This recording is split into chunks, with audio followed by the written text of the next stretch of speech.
Support for our podcast comes from Symphony 3, which has announced exciting news. It's launched its innovative Smart Glue platform on the AWS marketplace.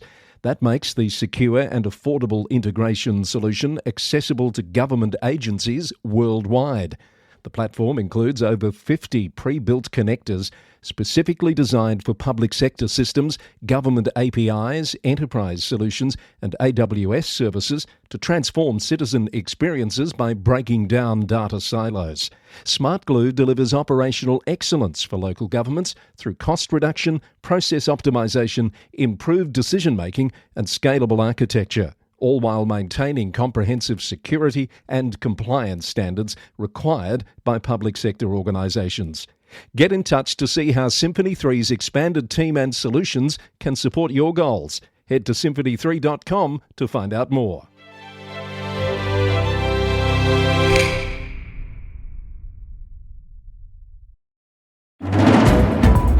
The VEC calls for legislative change for council elections. A new CEO for Buloke and a familiar face returns to Wodonga.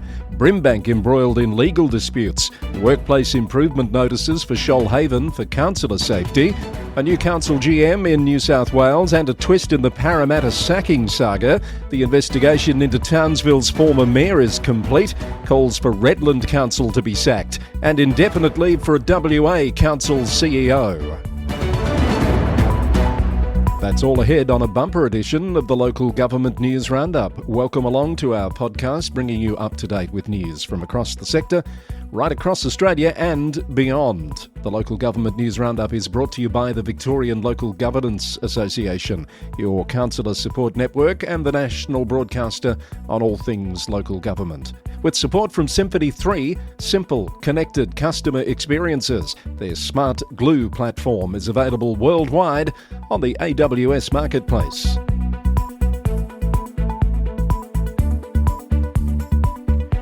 It's Friday the 17th of October. This is edition number 505 of the Roundup, and the Victorian Electoral Commission is calling for changes to local government legislation in Victoria.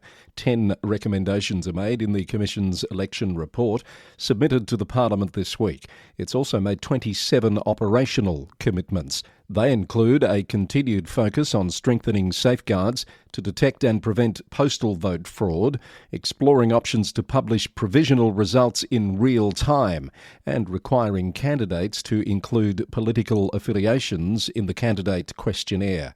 Electoral Commissioner Sven Blumel said the 2024 council elections were the most complex to date, and they were successfully delivered despite unprecedented challenges.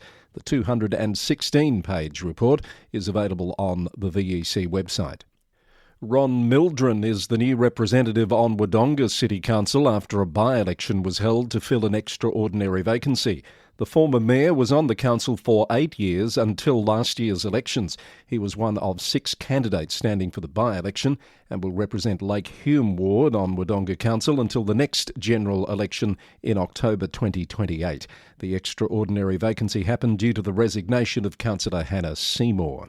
Meanwhile, the Greens have pre-selected councillor and former mayor of Marybeck, Angelica Panopoulos, to contest the marginal seat of Pascoe Vale, more than a year ahead of the 2026 state election. The 26-year-old will run against Labor incumbent Anthony Cianfloni, focusing on issues including affordable housing, public education funding and climate action.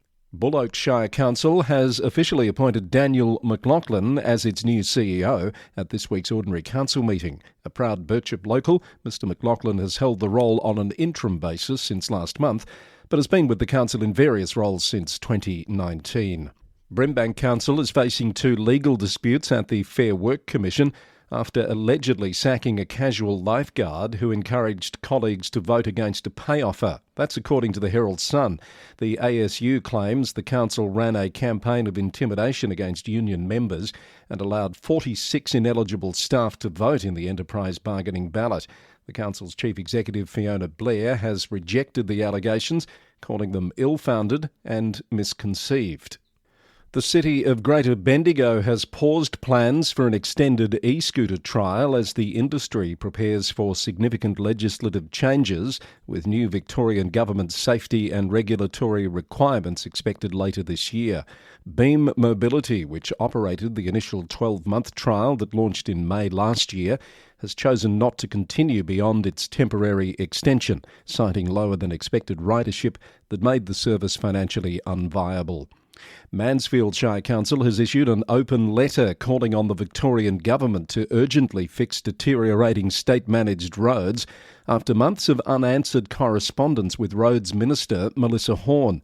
Mayor Steve Raby says residents are dodging dangerous potholes daily, with near misses from swerving drivers creating serious safety risks for both motorists and pedestrians. The council has vowed to continue escalating its concerns publicly until action is taken, after a deadline for ministerial response passed without reply on the 26th of September.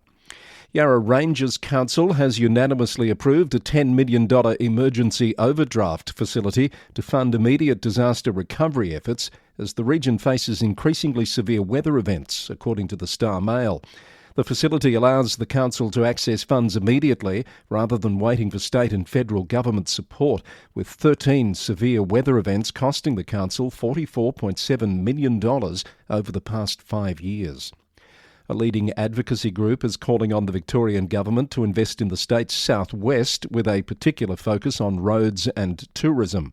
The Southwest Victoria Alliance has released its budget submission, requesting more than $58 million in funding. Chair of the Alliance and Warrnambool Mayor Ben Blaine says the region needs immediate support. He said the Alliance is looking for fresh investments in economic development initiatives, new money to fix local roads, and a plan to turbocharge local tourism.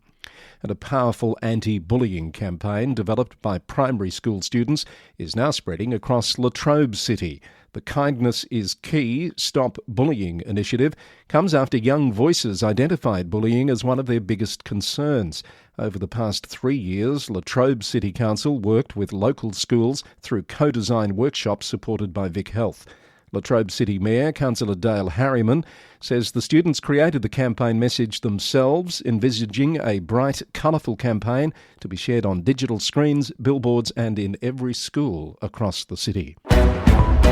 Let's round up more Victorian Council briefs. Bass Coast Shire has awarded a $1 million contract to a local builder for the refurbishment of Wonthaggi's heritage-listed old post office built in 1911. Work is scheduled to begin in November and be completed by September next year. The city of Boroondara has extended its trial of weed management without glyphosate along Gardeners Creek after data showed higher weed levels and increased costs compared to areas where the herbicide was used. Council will now continue using a mix of techniques including glyphosate, which remains approved as safe by Australian authorities. Construction has officially begun on the Warn Pond Sporting Complex in Greater Geelong, with Mayor Stretch Contell and Community Sport Minister Ros Spence turning the first sod on the project. It's being delivered by the Victorian Government through the Regional Sports Infrastructure Program, with ADCO Constructions appointed as the builder. And the City of Ballarat has released a comprehensive flood study covering 11 key waterways across the municipality, following consultation with more than 5,000 property owners last year. The council will consider adopting the modelling at an upcoming meeting, after which the community will have an opportunity to make formal submissions during the planning scheme amendment process.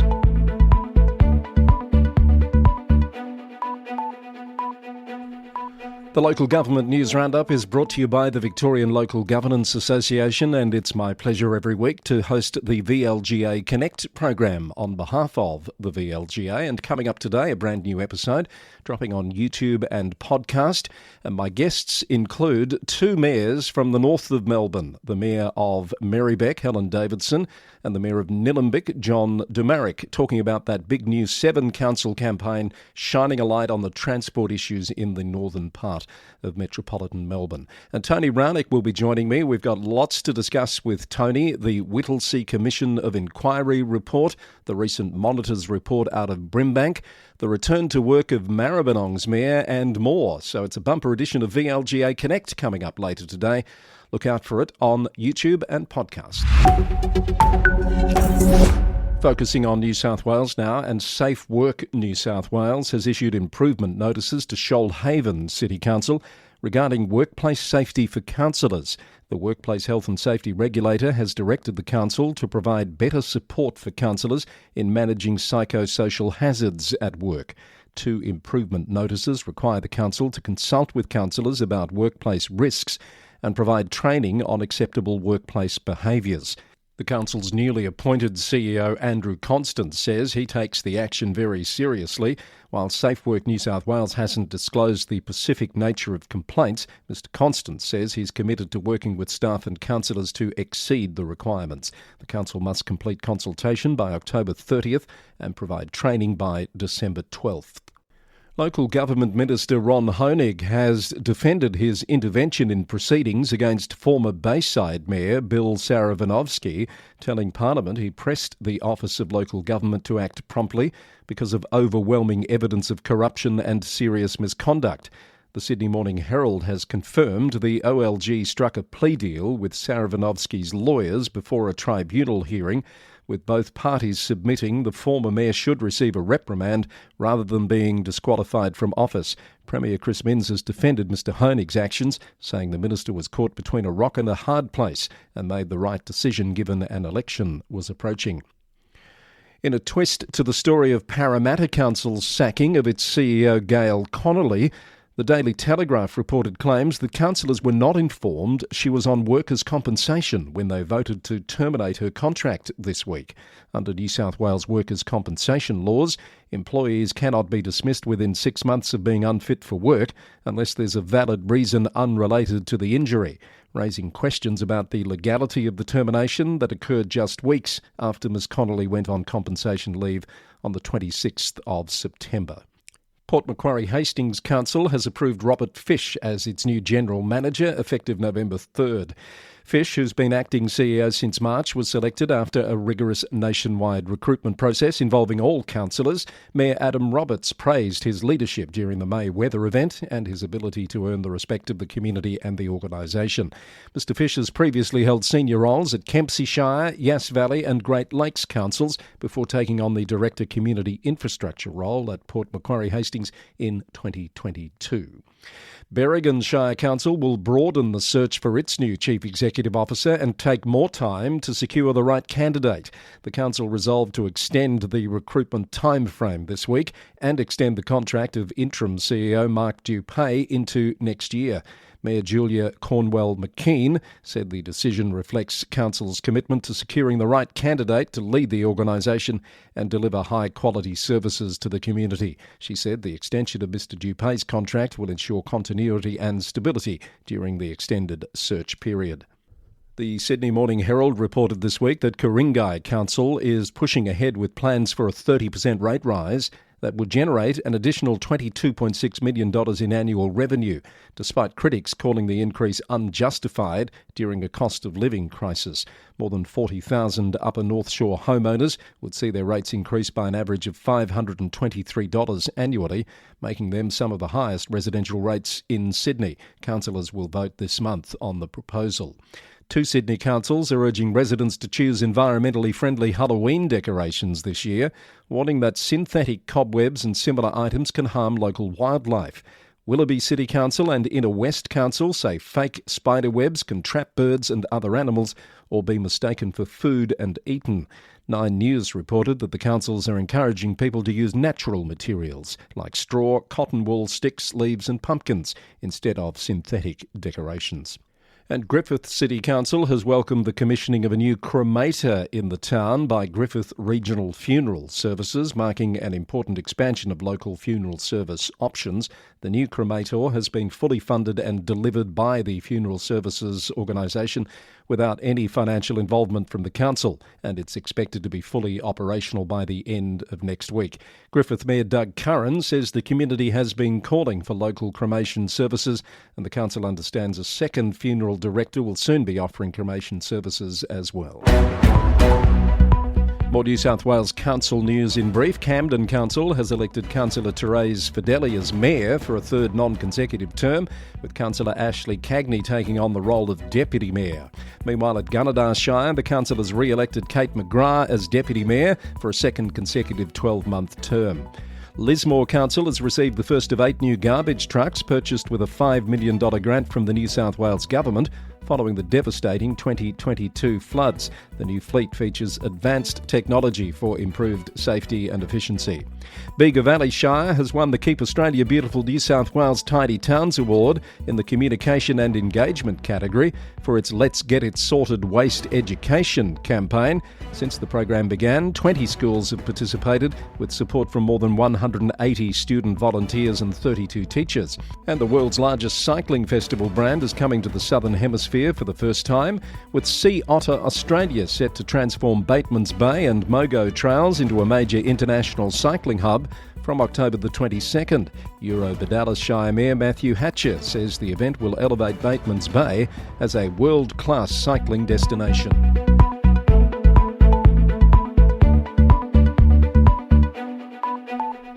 Still to come on the Roundup, edition number 505, news out of South Australia and Western Australia, plus our global report, but now up to Queensland, where the Crime and Corruption Commission has announced that it's finalised the investigation concerning the former Mayor of Townsville, Troy Thompson, but its report has not yet been made available publicly. In a statement, it said the CCC recognises the important role that public reporting on our work plays in promoting transparency and accountability in government and public institutions, and we acknowledge the significant public interest in the matter. A draft public report has been prepared. Prior to making any decision as to whether or not to publish a report, the Commission must comply with relevant legal requirements, and steps are presently being undertaken to comply with those requirements. Mr Thompson recently resigned his position as Mayor while under suspension, short-circuiting a state government process where he'd been given 14 days to respond to a show cause notice. He's announced that he will stand for re-election at the November by-election. Mr Thompson has vowed to launch a 20-year audit into council finances if re-elected, claiming more than 100 whistleblowers have provided evidence of corruption. He's also defended receiving his full mayoral salary during his suspension and said the process was politically motivated. More on that from the Townsville Bulletin. Tensions within Cairns Regional Council have been exposed after a dozen complaints were lodged with the state's watchdog in the last financial year, double the previous year's count.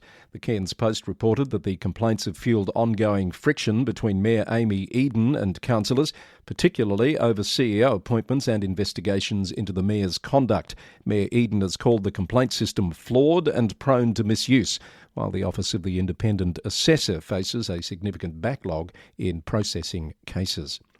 Redland City Council has formally adopted its annual report despite Mayor Jos Mitchell voting against it, citing concerns about transparency in ethics and complaints reporting.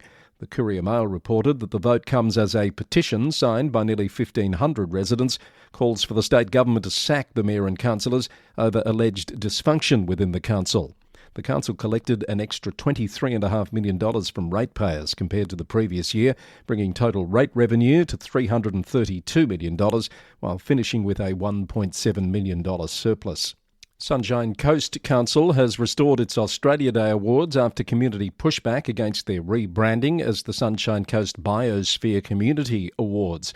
The Sunshine Coast News reported the awards will now be presented in January as the Sunshine Coast Australia Day Community Awards, recognising volunteers and community contributors across 6 categories.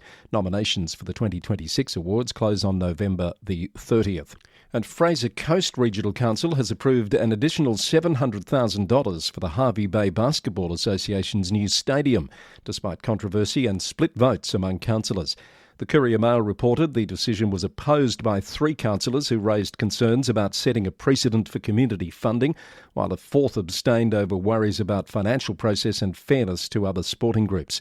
The council said the extra funding will help complete essential features, including flooring, seating, toilets and landscaping, with the facility expected to open in early 2026. Rounding up some news out of South Australia, Copper Coast Council has threatened legal action against a ratepayer who used offensive language against a council employee on social media while criticising the introduction of automated parking enforcement. The comment was part of posts objecting to the council's Aero Ranger number plate recognition system and its refusal to grant a parking permit outside the ratepayer's home in a commercial zone. ABC News reported that the council's lawyers have sent a letter demanding deletion of the post, warning the language was harassing and potentially defamatory, though no legal action has yet been taken. Wodonga West Council has appointed long-serving staff member Tamara Harrison as its acting Chief Executive Officer following the resignation of Marie Warcope effective October 31. Harrison has worked at the council for 23 years and currently serves as Manager of Corporate Services. She'll lead the organisation from November 3rd until the permanent CEO is appointed. And the District Council of Streaky Bay is partnering with Surf Life Saving South Australia to launch a community drone operator program, inviting local residents to train in drone operation for coastal safety and environmental monitoring. Participants will receive training and equipment to conduct water surveillance during community events, recreational activities and provide emergency support when needed. In WA, it's been reported that the City of Nedland's CEO Kerry Shannon has gone on indefinite leave. The West Australian broke the news late yesterday. It follows a performance review meeting held on Wednesday morning, and it's understood the commissioners have already installed an acting CEO. Ms Shannon was appointed in May last year on a 5-year contract and is a former mayor of the town of Cambridge. Nedland's council was removed by the state government earlier this year after 4 councillors resigned on the same day, leaving the council without a quorum. A team of 3 commissioners was appointed in July. Perth artist Sam Bloor has won the 2025 Invitation Art Prize, receiving $25,000 for his work, Chance Encounter, at the newly opened Joondalup Contemporary Art Gallery. The prize, launched by the city of Joondalup in 1998, has supported over 700 artists, and Bloor's winning piece will join the city's permanent collection. And Fremantle has farewelled its longest-serving councillor Doug Thompson, who's retired after 37 years representing the North Ward since 1988. During his tenure, Councillor Thompson attended nearly 2,000 meetings and championed waste management initiatives, including FOGO, recycling and container deposit schemes. Fellow councillor Aidan Lang, who served for 8 years, is also retiring after successfully advocating for environmental protections, including changes to the State Cat Act. Rounding out the week now with our global report. Checking in on New Zealand in the wash-up from elections last weekend, Kaipara's outgoing mayor, Craig Jepson, is seeking a judicial inquiry into alleged voting irregularities. Newsroom reported that he claims polling booths were co-opted by the Maori Party, with signage promoting the retention of Northland Regional Council's Maori ward. Mr Jepson endorsed Deputy Jonathan Larson as his successor, but faces the likelihood that challenger Snow Tane will overtake Larson's slim 5-vote lead when special votes are counted today. To the UK, Liverpool Council leader Liam Robinson has defended plans to reduce parking spaces in the city centre, denying accusations of waging a war on cars when speaking to BBC Radio Merseyside. You've got to remember about 40% of residents in the city don't own a car. There's a large proportion of people that are public transport users, so we've got to look at this completely in the round. The Labour-run authority says Liverpool has 20,000 parking spaces, more than enough to meet demand, and aims to improve air quality and ease congestion. Opposition councillor Carl Cashman criticised the move, warning the city's economy depends on cars. Somerset Council has spent more than £33 million on agency staff and consultants in less than 3 years, despite declaring a financial emergency in November 2023. The council says the spending is justified due to national shortages of key professionals such as social workers and planning officers, though it has also cut 555 full-time jobs and made 292 redundancies, according to BBC News. Cumbria is set to gain a new mayor-led strategic authority after both Cumberland and Westmoreland and Furness councils approved the government's devolution proposals. The new Cumbria Combined Authority will unlock substantial additional powers and £333 million in investment funding over 30 years, with elections for the region's first mayor scheduled for May 2027. Birmingham City Council and trade unions have reached a landmark agreement to settle historic equal pay claims brought by female employees who were underpaid compared to male colleagues performing work of equal value.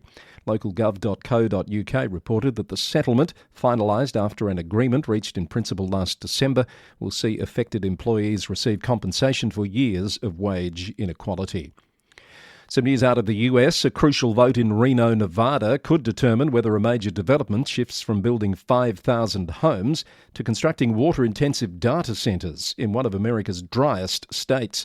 NBC News reported that community members and environmental groups are pushing back against the revised plan, citing concerns about water consumption and housing shortages in a region already facing severe drought conditions.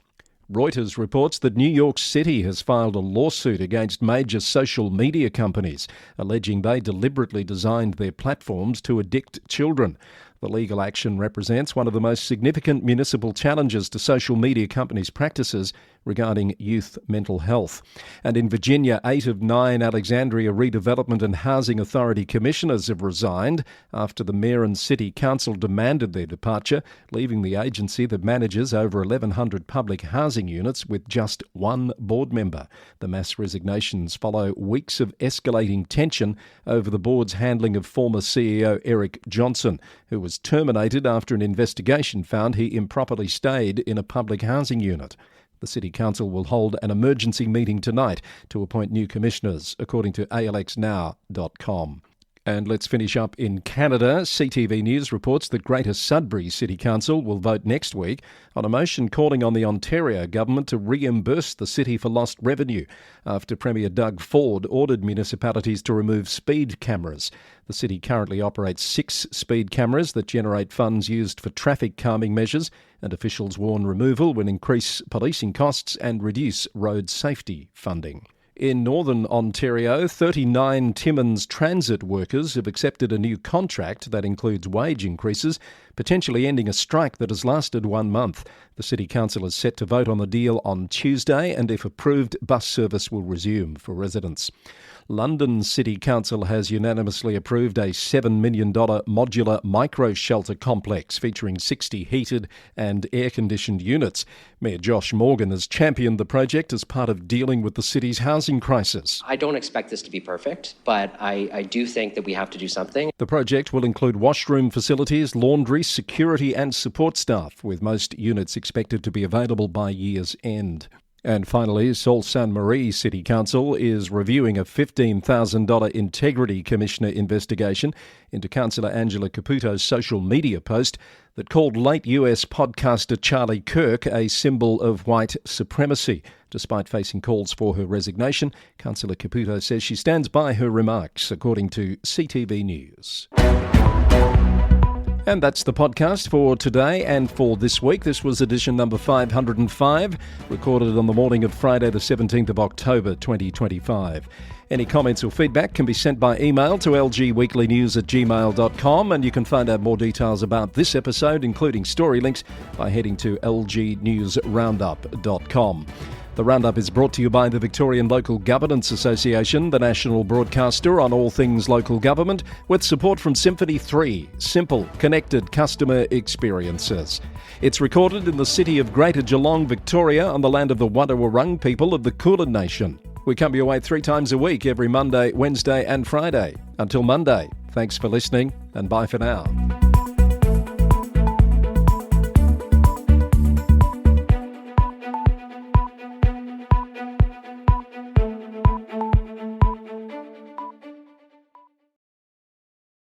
The VLGA's Victorian Councillor Census is back again in 2025. All councillors in Victoria will be emailed the census on the 6th of October and will have until the end of the month to complete. In its second year, the annual census captures and tracks councillor demographics, attitudes and the key challenges to local governance over time. You don't need to be a VLGA member to participate, and at no stage will the VLGA have access to an individual's responses. The findings of the census will inform, influence and lead conversations across local government and with other tiers of government, and all responses will be fully confidential. This is your chance to have your voice heard as a councillor. The councillor census is part of the VLGA's commitment to support councillors on their journey to be successful community representatives.